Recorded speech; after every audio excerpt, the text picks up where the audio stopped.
tepi kota kecil yang terlupakan, ada sebuah rumah tua yang seakan-akan terabaikan oleh waktu dan manusia.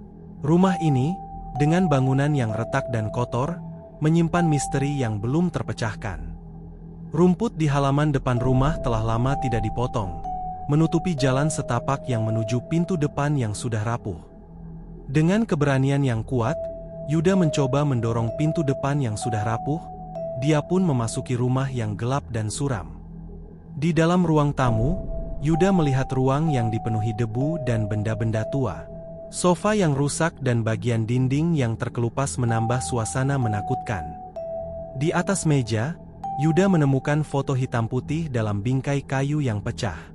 Foto tersebut menunjukkan sekelompok orang yang tampak menakutkan, namun foto wajah mereka pudar. Tiba-tiba, Yuda mendengar suara langkah kaki yang berjalan dari lantai atas. Seolah-olah ada seseorang yang berjalan di atas sana. Yuda pun merasa ketakutan. Yuda dengan hati-hati berjalan menaiki tangga kayu yang sudah rapuh. Langkah kakinya bergema di seluruh ruangan rumah yang sudah rapuh. Yuda sampai di kamar tidur yang penuh debu dan berantakan. Sampah pun berserakan di lantai. Tempat tidur besar dengan sprei putih yang kusut menambah suasana suram. Dari sudut matanya, Yuda melihat sebuah bayangan bergerak di sudut ruangan. Bayangan hitam tersebut tampak seperti sosok manusia. Di atas meja samping tempat tidur, Yuda menemukan sebuah buku tua yang tertutup debu. Halaman-halamannya penuh dengan tulisan tangan yang tidak jelas. Tiba-tiba, Yuda mendengar suara teriakan yang mengerikan dari dalam dinding. Suara tersebut membuat darahnya membeku dan bulu kuduknya merinding. Yuda mencoba mencari sumber suara teriakan dengan mengetuk dinding dan memeriksa celah-celah dinding yang berlubang.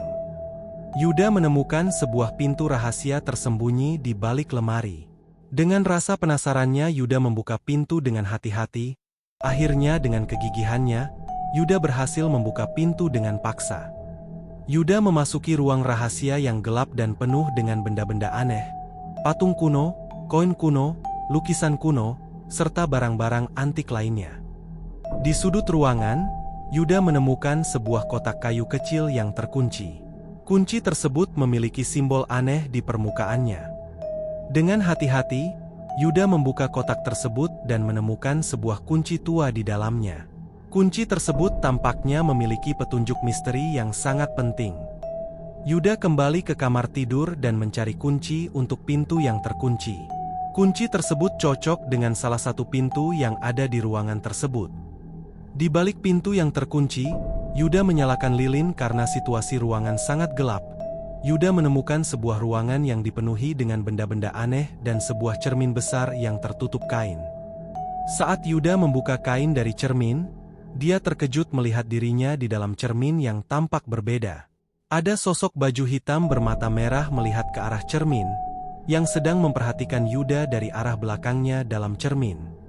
Sosok dalam cermin mulai bergerak dan mengulurkan tangan seolah-olah mencoba menarik Yuda ke dalamnya. Yuda merasa ketakutan dan jantungnya berdebar kencang. Yuda teriak kencang, "Ah tidak!" Yuda berlari keluar dari ruangan yang gelap, baju dia pun terlepas, berusaha melarikan diri dari sosok bayangan hitam yang menakutkan. Jantungnya berdetak kencang. Dalam pelariannya, dia menyempatkan dirinya mengambil baju di ruangan. Yuda pun tersandung dan jatuh di lantai, merasakan sakit yang luar biasa di tubuhnya sementara sosok bayangan hitam semakin mendekat. Yuda mencoba bangkit dan berlari lagi. Yuda terjebak di sebuah kamar yang gelap tanpa jalan keluar. Suara-suara aneh semakin mendekat, menambahkan rasa takut di dadanya. Di sudut kamar, Yuda menemukan sebuah catatan tersembunyi yang menceritakan kisah keluarga yang dulu tinggal di rumah ini. Keluarga ini mempunyai cerita tragedi yang mereka alami. Setelah membaca catatan tersebut, Yuda menyadari bahwa sosok dalam cermin adalah arwah keluarga yang telah mati secara tragis dan kini mengincar siapa saja yang memasuki rumah ini. Yuda memutuskan untuk melawan ketakutannya dan mencari cara untuk membebaskan arwah keluarga tersebut agar mereka bisa beristirahat dengan tenang. Yuda mencari petunjuk tambahan di seluruh rumah, berharap menemukan sesuatu yang bisa membantunya menyelesaikan misteri ini. Yuda menemukan simbol-simbol aneh yang terukir di beberapa tempat ruangan rumah. Simbol-simbol tersebut tampaknya memiliki arti penting dalam mengungkap misteri arwah rumah tua. Berdasarkan catatan dan simbol-simbol tersebut, Yuda memutuskan untuk melakukan ritual menyalakan lilin dan simbol-simbol lainnya untuk mengusir arwah dari rumah. Saat ritual dimulai, arwah keluarga mulai menghampiri Yuda dengan ekspresi marah. Yuda pun terkejut, jantungnya mulai berdebar kencang, menimbulkan suasana yang menakutkan dalam ruangan ritual. Yuda berdiri tegak, menghadapi arwah dengan gagah berani, meskipun jantungnya berdebar kencang. Dia pun melanjutkan ritual meskipun ketakutan semakin menguasai dirinya. Dengan usaha yang maksimal, Yuda akhirnya berhasil menyelesaikan ritual penyucian. Arwah keluarga perlahan-lahan menghilang, meninggalkan ruangan ritual dalam ekspresi sosok yang seram. Setelah ritual selesai, Yuda memeriksa seluruh rumah untuk memastikan semuanya kembali normal dan tidak ada lagi sosok arwah di ruangan, dengan wajah penuh senyuman.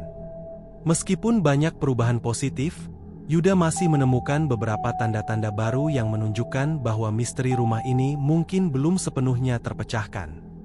Yuda mengumpulkan barang-barang yang ditemukan selama penjelajahan untuk diserahkan kepada pihak berwenang atau ahli sejarah. Dengan rasa lega, Yuda meninggalkan rumah tua tersebut dan membawa barang-barang di ransel tasnya. Merasa bahwa misinya telah selesai meskipun ada rasa penasaran yang tersisa. Yuda melaporkan penemuannya kepada pihak berwenang dan ahli sejarah untuk memastikan bahwa rumah tersebut bisa mendapatkan perhatian yang layak untuk ditempatkan.